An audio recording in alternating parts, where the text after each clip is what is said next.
Welcome back students. तो question paper का जो सेकंड पार्ट रह गया था आज उसको कंप्लीट करेंगे। क्वेश्चन है a cube whose volume is 1/8 cubic centimetre is placed on the top. ये क्वेश्चन वैसे मैं करा चुकी हूँ लेकिन फिर से कराऊंगी ताकि क्वेश्चन अच्छे से आपको क्लियर हो जाए। यहाँ पे उसने कहा है कि एक क्यूब है, ठीक है, जो कि जिसकी वॉल्यूम 1/8 क्यूबिक सेंटीमीटर है, जिसकी जो वॉल्यूम है वो कितनी है 1/8 क्यूबिक सेंटीमीटर है, is placed on top of a cube whose volume is this. अच्छा, ये जो क्यूब है वो इस वाली क्यूब के ऊपर रखा हुआ है, इसकी वॉल्यूम दे रखी है। Two cubes are then placed on the top of third cube whose volume is this. और ये दोनों क्यूब भी एक थर्ड क्यूब के ऊपर रखी हुई है जिसकी जो वॉल्यूम है वो 8 सेंटीमीटर क्यूब है। सबसे पहले तो मेरे को पता है जो क्यूब की वॉल्यूम होता है उसका फॉर्मूला क्या होता है, उसका फॉर्मूला होता है ए क्यूब, ठीक है। वॉल्यूम का क्या फॉर्मूला है, ए क्यूब, ठीक, यानी कि साइड का क्यूब, साइड का क्यूब। तो यहाँ पे मेरे को कितना दे रखा है उसने वॉल्यूम, इस वाली से चलते हैं क्योंकि सबसे बड़ी है मेरे पास पहले एक डाइस, ठीक है, उसके बाद एक छोटी डाइस रखी हुई है उसके ऊपर और एंड में सबसे छोटी डाइस रखी हुई है, ठीक है। तो पहले मैं इस डाइस की ये साइड निकालूंगी कि कितनी है, और ये क्यूब है, यहाँ तो ये थोड़े रेक्टेंगुलर शेप लग रही है ना, पर ये क्यूब है, ठीक है। तो यहाँ पे क्या दिया उसने, 8 दिया, ठीक है, साइड क्यूब। तो दूसरी तरफ भी मेरे पास क्या होना चाहिए, क्यूब। तो यहाँ पे मैं क्या लिख देती हूँ उसको 2⁻3, ठीक है। 3 से 3 गया तो मैं क्या लिखूंगी यहाँ पे कि साइड कितनी आई है मेरी 2। तो इसकी जो साइड है कितनी है 2 है। इसी तरह इस क्वेश्चन की जो वॉल्यूम है कितनी है, इस वाली क्यूब की वॉल्यूम कितनी है 1, ठीक है। तो इसकी साइड कितनी निकल के आएगी, उसको भी ए क्यूब, यानी कि वॉल्यूम का फॉर्मूला रख लिया मैंने, ठीक है, किसके इक्वल है 1 के। तो ए कितना आ जाएगा, ए क्यूब 1 को मैं 1 का क्यूब लिख सकती हूँ, ठीक है, यानी कि ए कितना आ गया मेरा 1, क्यूब से क्यूब गया, ए इज इक्वल टू 1, यानी कि इसकी जो हाइट है वो कितनी हुई 1। सेम इस वाले क्वेश्चन में इसकी वॉल्यूम कितनी दी है उसने मेरे को 1/8, तो इसकी वॉल्यूम कितनी आ जाएगी निकल के, यहाँ क्यूब है तो इसका क्यूब क्या बनेगा 1/2 का होल क्यूब, ठीक है, यानी कि यहाँ पे साइड कितनी आ गई मेरी 1/2। तो यहाँ सारों को प्लस कर लेंगे, इसकी हाइट 2 है, इसकी 1 है और इसकी हाफ है, तो ये कितना आ गया 3.5। तो 3.5 कहाँ पे है, ये रहा। नेक्स्ट क्वेश्चन पे चलते हैं। The mode and mean of data are this and this, then the median of the data. यहाँ पे फॉर्मूला मेरे को पता होना चाहिए, ठीक है, बहुत आता है ये वाला क्वेश्चन भी। तो यहाँ पे फॉर्मूला क्या, मोड किसके इक्वल होता है, मोड का फॉर्मूला क्या हमारे पास 3 मीडियन माइनस 2 मीन, यही है formula. 3 median, 3 median minus 2 mean, इसके अंदर वैल्यू पुट कर लेंगे और क्वेश्चन हमारा हो जाएगा। तो 3 की जगह 3, मीडियन कितना है, the mode and mean, okay, mode दिया है तो मोड की जगह मोड रख लेंगे। उसने फर्स्ट में क्या बोला मोड, यानी कि मोड कितना है 7, मैंने यहाँ पे रख दिया, ठीक है। फिर कहता है मीन, यानी कि सेकंड पे क्या है मीन, यानी कि मीडियन नहीं दिया उसने मेरे को, तो मीडियन को एज इट इज लिख लेंगे। 2 इंटू मीन, मीन कितना दिया 8, बस इसके बाद आप इसको सॉल्व कर लोगे। ये 16 है, नेगेटिव दूसरी तरफ आके पॉजिटिव 16 हो गया, 3 इसको डिवाइड कर देगा 23/3, ठीक है, यानी कि फर्स्ट ऑप्शन। नेक्स्ट पे चलते हैं।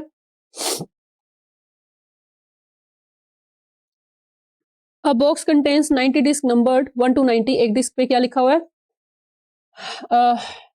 कंटेन्स 90 डिस्क, सॉरी, तो डिस्क है उन पे नंबरिंग लिखी हुई है, ठीक है, एक 2 ऐसे करके 90 तक नंबरिंग लिखी हुई है, ऐसे करके बहुत सारी डिस्क है और 90 तक डिस्क रखी हुई है। If one disk drawn at random from the box, the probability that it bears a prime number less than 23।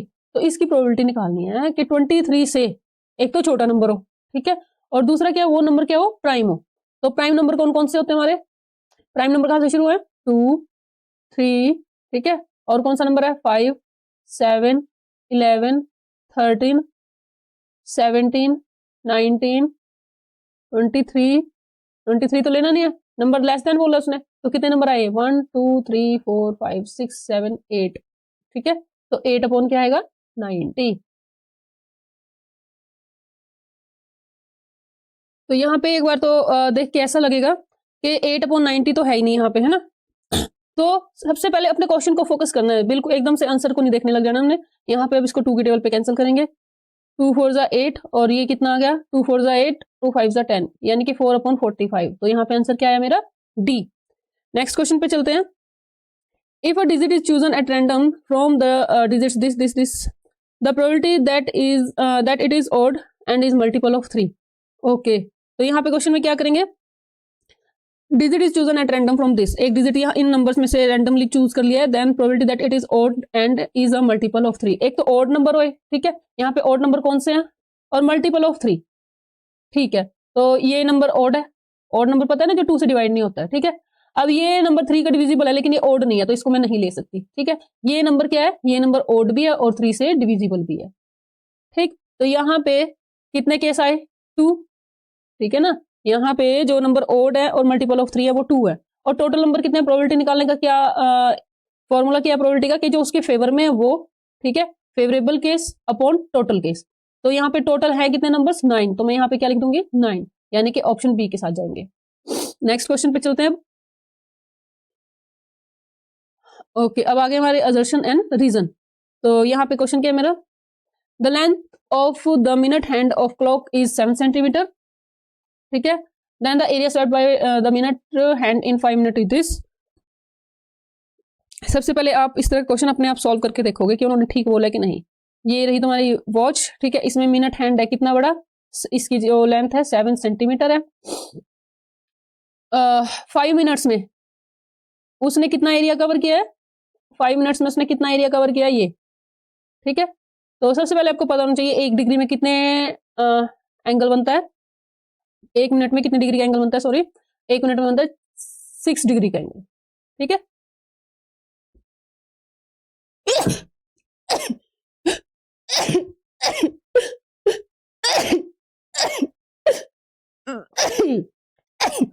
Sorry.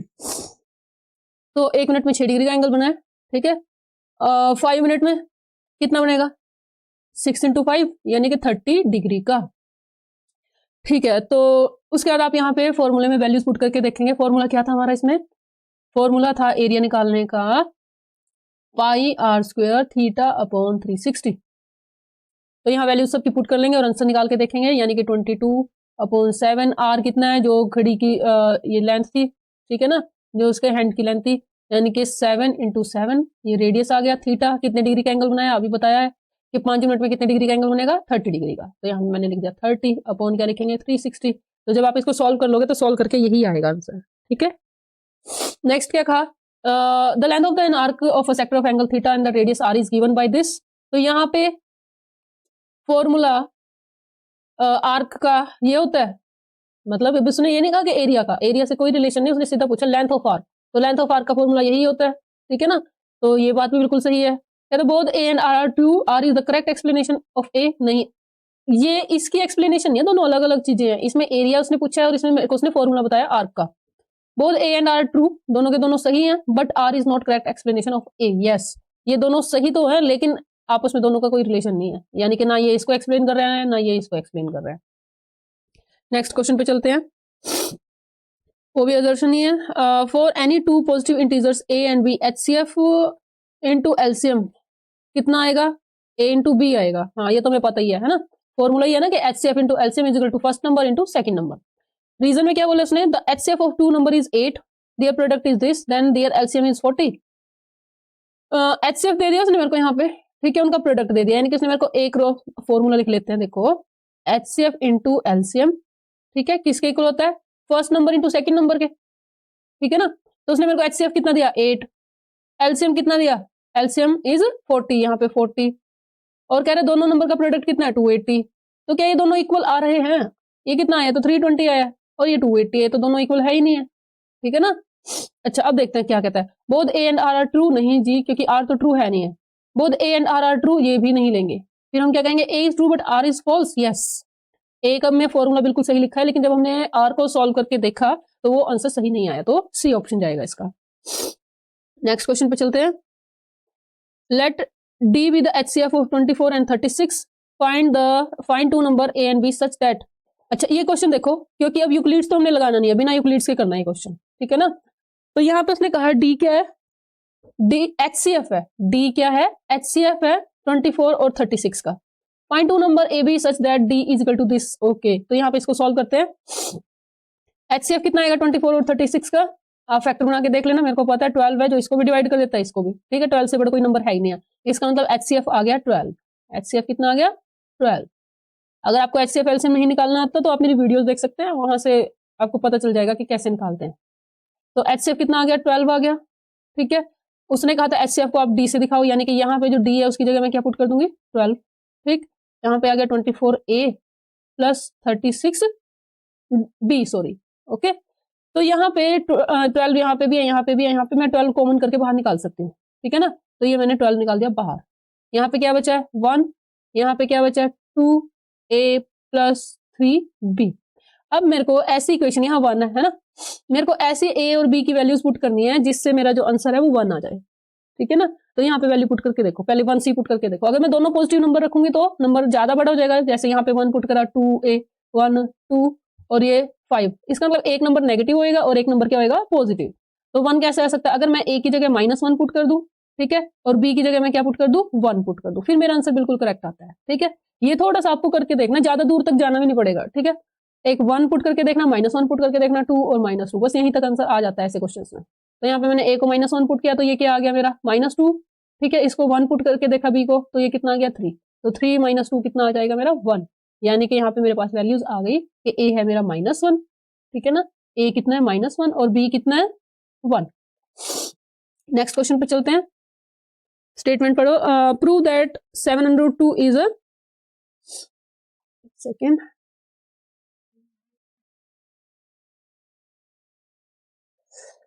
तो यहाँ पे क्या हमारे पास question, prove that 7√2 is an irrational number given that √2 is an, okay.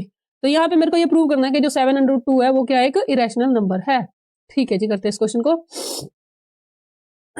ये देखिए, ये 2 number का ही क्वेश्चन है तो इसमें फुल एक्सप्लेनेशन नहीं जाएगी, फुल एक्सप्लेनेशन जाती है जो हमारा 4-5 नंबर का क्वेश्चन होता है, ठीक है। तो यहाँ पे मैं क्या लेके चलूंगी कि 7√2 क्या है, एक रैशनल नंबर है, ठीक है ना। यानी कि इसको, अगर ये रैशनल नंबर है तो इसको मैं क्या लिख सकती हूँ, A/B लिख सकती हूँ, ठीक है। वहां पे शुरुआत कैसे करोगे कि let 7√2 be a rational number, और उसके बाद लिखोगे A और B क्या है, को प्राइम, यानी कि इनमें कोई भी कॉमन फैक्टर नहीं है। तो यहाँ पे अब 7 है, ठीक है, 7 को दोनों तरफ मैं डिवाइड करती हूँ, इसको भी 7 से डिवाइड कर दिया, ठीक है, ये उससे अगला स्टेप होगा, और इसको भी 7 से डिवाइड कर दिया। यहाँ पे 7 के साथ 7 गया, मेरे पास क्या आ गया, √2 इज इक्वल टू A/7B। तो अब चलते अपने क्वेश्चन नंबर 22 की तरफ, ठीक है। In a game the entry fee is ₹5, एक गेम है उसमें एंट्री फीस कितनी है, ₹5 है। The game consist of tossing a coin 3 times, तो एक कॉइन को 3 टाइम्स टॉस किया गया है। तो सबसे पहले तो जो मेरा कंफ्यूजन से बचने के लिए सबसे पहले तो सैंपल स्पेस बनाते हैं, ठीक है।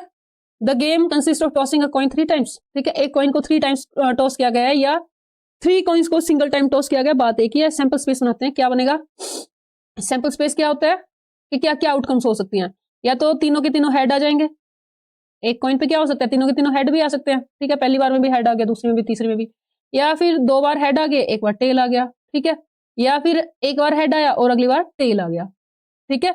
अच्छा, उसके बाद ऐसा भी हो सकता है कि हेड आ गया, फिर टेल आ गया, फिर हेड आ गया, ठीक है। अच्छा, यहाँ पे इसको बनाने का एक सिंपल सा तरीका भी मैं आपको बताती हूँ। आपने पहले 2 कॉइन्स के बना लेने, क्या, हेड हेड आ जाएगा, ठीक है। अच्छा, ऐसा भी हो सकता है कि टेल टेल आ जाए, ठीक है, टेल टेल आ गया, उसके बाद हेड हेड हेड टेल आ गया, टेल हेड आ गया। 2 कॉइन्स के ये 4 केस बनते हैं ना। अगर मेरे को 3 कॉइन मिल जाए, मेरे को पहले 2 कॉइन के बना लेने, ठीक है। उसके बाद मैं क्या करती हूँ, इन सारों के आगे लिख लेती हूँ हेड, क्या लिख लेती हूँ, सारों के आगे हेड लिख लेती हूँ, ठीक है। ये सबसे इजी वे है, सबके आगे मैंने हेड लिख दिया। अच्छा, वही पिछले फिर से लिखो एक बार, और सबके आगे क्या लिख दो, टेल। ये देखो यहाँ पे मैंने लिखा हेड हेड, ठीक है, टेल टेल, हेड टेल और टेल हेड, ठीक है। तो पहले मैंने सबके आगे हेड हेड लिख दिया था ना, अब मैं सबके आगे क्या लिखूंगी, टेल टेल, ठीक है। तो इस तरह अगर आप बनाओगे तो कभी भी क्वेश्चन में कंफ्यूजन नहीं होगी कि कौन सा रह गया, कौन सा अभी लिखना है, ठीक है। तो ये मेरे 8 केस बने, ठीक। अच्छा, अब क्या करते हैं, क्वेश्चन देखते हैं क्या कहता है। इफ 1 और 2 हेड शो, अगर 1 या 2 हेड आते हैं, श्वेता को अपनी फीस एंट्री फीस वापस मिल जाती है। इफ शी थ्रोज 3 हेड्स, अगर वो 3 के 3 हेड फेंकती है, ठीक है, she receive double the entry fees, अगर तीनों के 3 हेड हो गए, if she throw 3 head she receive double entry fees, उसको डबल एंट्री फीस मिलती है, यानी कि 5 की जगह 10 रुपीज मिल जाते हैं। अदरवाइज शी विल लॉस, अगर ऐसा नहीं होता तो मतलब उसकी एंट्री फीस भी गई। For tossing a coin 3 times find the probability that she lose the entry fees, के उसको एंट्री फीस नहीं मिलेगी, इसकी क्या प्रोबेबिलिटी है। तो ठीक है, चेक करते हैं। यहाँ पे देखो, सबसे पहले उसने क्या पूछा कि लूज करेगी, इसकी क्या प्रोबेबिलिटी है। सबसे पहले मैं यहाँ पे देखती हूँ कि लूज के लिए क्या थे। अगर वो तीनों के 3 हेड फेंकती है, ठीक है, तो उसकी एंट्री फीस डबल हो जाती है, नहीं तो वो हार जाती है। ठीक है, और इसके अलावा उसने क्या कहा है, 1 or 2 head show Shweta gets her entry fees back. तो फर्स्ट लाइन से ही चलते हैं बिना कंफ्यूज हुए, अगर 1 या 2 हेड आते हैं तो उसको अपनी एंट्री फीस मिल जाती है, ठीक है, 1 या फिर 2, इसको तो भूल ही जाओ, ठीक है, ये कुछ नहीं है, यहां से है 1 हेड आ गया या 2 हेड आ गए, ये आ गया 1 हेड, ठीक है, एंट्री फीस वापस मिल गई। 2 हेड आ गए, ठीक है, तो एंट्री फीस वापस आ गई। 2 हेड आ गए यानी कि एंट्री फीस वापस आ गई। 2 हेड आ गए, यस, एंट्री फीस, 1 हेड आ गया, एंट्री फीस वापस, एंट्री फीस वापस। तो ये इन सारे केस में तो एंट्री फीस, उसने कहा उसकी एंट्री फीस वापस आ गई, हाँ जी, कितने केस में आई है, 1 2 3 4 5 6, ठीक है, 6 केस में उसकी एंट्री फीस आ गई वापस। टोटल केस कितने थे हमारे पास, 8, ठीक है, तो ये थर्ड का आंसर आ गया। सेकंड लाइन अब देखते हैं, if she throw 3 heads she receive double entry fees. 3 के 3 हेड ये रहे हमारे पास, ठीक है, 3 के 3 हेड हैं तो उसको डबल, तो ये रही मेरी डबल एंट्री फीस के लिए, ठीक है, यानी कि कितनी बार आए सारे हेड, एक की बार आएंगे तो 1, टोटल कितने केस हैं 8, 1/8। लूज द एंट्री फीस, और वो अपनी एंट्री फीस कितने केस बचे हैं 1, ठीक है ना, यानी कि तीनों के 3 के आगे टेल, तो इस केस में भी वो अपनी एंट्री फीस क्या करती है, लूज करती है। तो इस तरह एक एक लाइन समझने के बाद क्वेश्चन सॉल्व होएगा। अगर मैं पहला सॉल्व करने लग जाती तो आपको कंफ्यूजन होनी थी यहाँ पे, ठीक है। तो अब नेक्स्ट क्वेश्चन पे चलते हैं। नेक्स्ट क्वेश्चन क्या है हमारा, prove the trigonometric identities. Okay, तो इस तरह क्वेश्चन में मैं आपको बोलती हूँ कि 90% आपको अपना क्वेश्चन साइन कोस में ब्रेक करना है, बट यहाँ तो ऑलरेडी ही साइन कोस में ब्रेक है ना, सब कुछ साइन कोस में, ये देखो आंसर भी साइन कोस में, क्वेश्चन भी साइन कोस में। तो ऐसे केस में मैं क्या करती हूँ, मैंने देखा यहाँ दोनों तरफ साइन साइन है ना, तो मैं यहाँ पे कोस की जगह क्या करूंगी, साइन लेके आऊंगी। तो मेरे को पता है कि sign square x plus cos square x किसके इक्वल होता है, 1 के, साइन स्क्वायर एक्स और कॉस स्क्वायर एक्स 1 के इक्वल होता है। तो अगर मैं यहां से वैल्यू निकालूं कॉस की तो क्या आ जाएगी, साइन स्क्वायर दूसरी तरफ चला जाएगा, cos square x is equal to 1 minus sine square x. तो साइन स्क्वायर ए तो ठीक है मेरा, इसको मैं ऐसे ही लिख लेती हूँ, साइन स्क्वायर ए। यहाँ कॉस स्क्वायर की जगह क्या लिखूंगी, 1 minus sine square B, B minus cos square A, cos square तो मेरे को लिखना ही नहीं है ना, कॉस को तो मेरे को क्या करना है, साइन में चेंज करना है। तो ठीक है, यहां मैं कॉस की जगह क्या लिखूंगी, 1 minus sine square A into sine square B. तो ये अंदर मल्टीप्लाई कर देंगे, क्या आ जाएगा, sine square A minus sine square A into sine square B. Multiply कर देना, पहले साइन स्क्वायर को 1 के साथ मल्टीप्लाई किया, फिर बी के साथ मल्टीप्लाई किया, माइनस अब ये साइन स्क्वायर पहले 1 के साथ मल्टीप्लाई होएगा, फिर ये साइन स्क्वायर ए के साथ, तो ये आ गया मेरा sine square B minus sine square A into sine square B, ठीक है। लेकिन यहाँ माइनस था इसलिए माइनस क्या हो गया, प्लस हो गया, यानी कि ये टर्म आ गई प्लस की, ठीक है। यहाँ पे इसको इसके साथ मल्टीप्लाई किया तो माइनस का आ गया, लेकिन बाहर एक और माइनस, तो माइनस माइनस प्लस, इसके साथ ये कैंसल, तो sine square A minus sine square B हमारा आंसर आ गया, ठीक है। अब नेक्स्ट क्वेश्चन पे चलते हैं।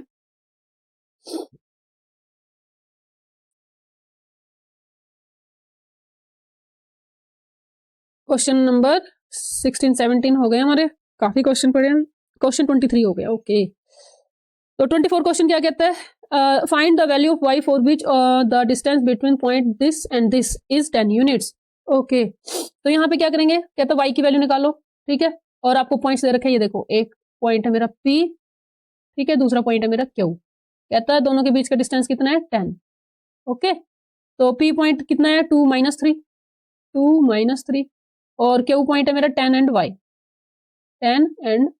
तो यहाँ पे डिस्टेंस फॉर्मूला लगाएंगे, फर्स्ट में से फर्स्ट को माइनस कर देंगे, सेकंड में से सेकंड को, तो 10 माइनस 2 कितना आ गया जी, ये आगे मेरे पी क्यू की लेंथ आ जाएगी कितनी, 10 माइनस 2 का स्क्वायर प्लस क्या आ जाएगा, y माइनस का 3, 2 बार माइनस आ जाएंगे ना, एक माइनस इसके आगे लगा हुआ है एक फॉर्मूले का, तो y प्लस 3 का होल स्क्वायर। तो इसको अब आप सॉल्व कर लोगे, है ना। तो यहाँ पे पी क्यू की जगह मैं क्या लिख दूंगी 10, क्योंकि मेरे को तो पता है कि उसका डिस्टेंस 10 है, उन्होंने दिया हुआ है। तो यहाँ पे क्या करेंगे, 10 माइनस 2 8 होता है, 8 का स्क्वायर कितना हो गया 64, plus y plus 3 whole square का फॉर्मूला ओपन करेंगे, फर्स्ट टर्म का स्क्वायर, सेकंड टर्म का स्क्वायर, 3 का स्क्वायर कितना होता है 9, 2ab यानी कि 2 3 6, 6y। ठीक है, और इस क्वेश्चन में क्या करेंगे, स्क्वायरिंग बोथ साइड्स कर देंगे, क्योंकि मेरे को ये स्क्वायर रूट हटाना है यहाँ से, तो 10 का स्क्वायर कितना हो जाएगा 100। ठीक है, और यहाँ पे क्या बच गया मेरे पास 64 plus y square plus 9 plus 6y। ठीक है, आगे आप सॉल्व करोगे, यहाँ पे क्वाड्रेटिक इक्वेशन बन जाएगी और वो आप सॉल्व करोगे। ठीक है, तो नेक्स्ट क्वेश्चन पे चलते हैं। क्वाड्रेटिक इक्वेशन बन के उसके बाद उसके फैक्टर बना लेना और y की वैल्यू आ जाएगी। अगर फिर भी नहीं हुआ तो आप मेरे को कमेंट में बताएंगे, मैं क्वेश्चन को पूरा सॉल्व करा दूंगी। Question number 25, determine the whether the given points are vertices of right triangle this this and this. तो इस केस में क्या करेंगे, राइट एंगल ट्राइंगल बनाओ पहले। ठीक है, ये रही मेरी राइट एंगल ट्राइंगल, यानी कि जिसमें एक एंगल कितने डिग्री का होता है 90 डिग्री का। ठीक है, तो यहाँ पे पॉइंट्स दे रखे हैं उसने, बस पॉइंट सीरियल वाइज लेना है, बाकी शुरुआत कहीं से भी कर दो, चाहे यहाँ से कर दो चाहे ऊपर से कर दो। ठीक, तो मान लो मैं यहाँ से लिख लूँ 8 4, दूसरा पॉइंट है मेरा 5 और 7, और तीसरा पॉइंट है मेरा -1 और 1। ठीक है, -1 और 1। तो इसके लिए क्या करेंगे, पहले मेरे को लगाना है -1 और 1 के बीच डिस्टेंस। मान लो इसका नाम है ए, इस पॉइंट का नाम है ए, इस पॉइंट का नाम है बी और इस पॉइंट का नाम है सी। ठीक है, सबसे पहले आप क्या निकालोगे, ए बी निकालोगे। ठीक है, फिर आप बी सी निकालोगे और फिर आप सी निकालोगे। ठीक है, तो अगर यहाँ पे पाइथागोरस सेटिस्फाई हो जाती है तो हम कहेंगे कि जो ट्राइंगल में ये ट्राइंगल है ये क्या है, राइट एंगल ट्राइंगल। तो ए बी निकालेंगे सबसे पहले। ठीक है, पहले दो के बीच डिस्टेंस फॉर्मूला लगा दो जी। तो 8 माइनस -1 यानी कि 9, 9 का स्क्वायर हो गया। ठीक है ना, और फिर 4 -1 यानी कि 3 का स्क्वायर, तो ये कितना आ गया मेरा 81, और 9 कितना होता है 90, ये आ गया मेरा 90 अंडर रूट में लिखेंगे अभी। बीसी कितना आएगा, फर्स्ट में से फर्स्ट माइनस कर दिया, 5 - 8 इज 3, 3 का स्क्वायर कितना आ गया 9, सेकंड में से सेकंड माइनस कर दिया, 7 - 4 कितना हुआ 3, 3 का स्क्वायर भी कितना हुआ 9, तो ये कितना आ गया मेरा 18। ऐसे ही थर्ड सॉल्व कर देंगे। ठीक है, फर्स्ट में से फर्स्ट माइनस करो, 5 - -1 यानी कि 6 हो गया, 6 का स्क्वायर कितना होता है 36, प्लस 7 - 1 यानी कि 6, और 6 का स्क्वायर कितना होता है 36, तो ये कितना आ गया मेरा 36 प्लस 36 इज 72। ठीक है, यहाँ दोनों का क्या करेंगे, स्क्वायर करेंगे। ठीक है, इज इक्वल टू इसके स्क्वायर लिख देंगे। तो यहाँ मेरे को ये साफ ही पता चला, जब इसका स्क्वायर करेंगे कितना आ गया मेरा 72, चलो कर देते हैं फिर भी। ठीक है, यहाँ पे मेरे को पता चल रहा है जो सबसे बड़ा नंबर है ए बी का स्क्वायर किसके इक्वल होएगा, बी सी का स्क्वायर प्लस ए सी का स्क्वायर या सी ए का स्क्वायर, एक ही बात है। ठीक है, तो बी सी कितना आया मेरा 18, 18 का स्क्वायर अंडर रूट 18 का स्क्वायर कितना आ जाएगा 18। ठीक है, उसके बाद ए सी कितना है मेरा 72, 72 अंडर रूट के अंदर है, इसलिए जब स्क्वायर करेंगे तो सिंपल 72 आ जाएगा। दोनों को ऐड करा तो कितना आ गया 90, और यहाँ ए बी कितना मेरा अंडर रूट 90, इसका स्क्वायर करेंगे तो कितना आ जाएगा 90। ठीक है, तो हम कहेंगे yes it is a right angle triangle. ठीक है, और ये इसके पॉइंट्स हैं वर्टिसेस के। नेक्स्ट क्वेश्चन करते हैं। नेक्स्ट क्वेश्चन क्या है, क्वेश्चन नंबर 26 है ना। In the given figure the value of x in the form of A B C, कहता है एक्स की वैल्यू निकालो लेकिन ए बी सी की फॉर्म में निकालो। ठीक है, तो यहाँ पे मिड पॉइंट थ्योरम हमने की हुई है। ठीक है, मिड पॉइंट थ्योरम से इस क्वेश्चन को करके देखते हैं।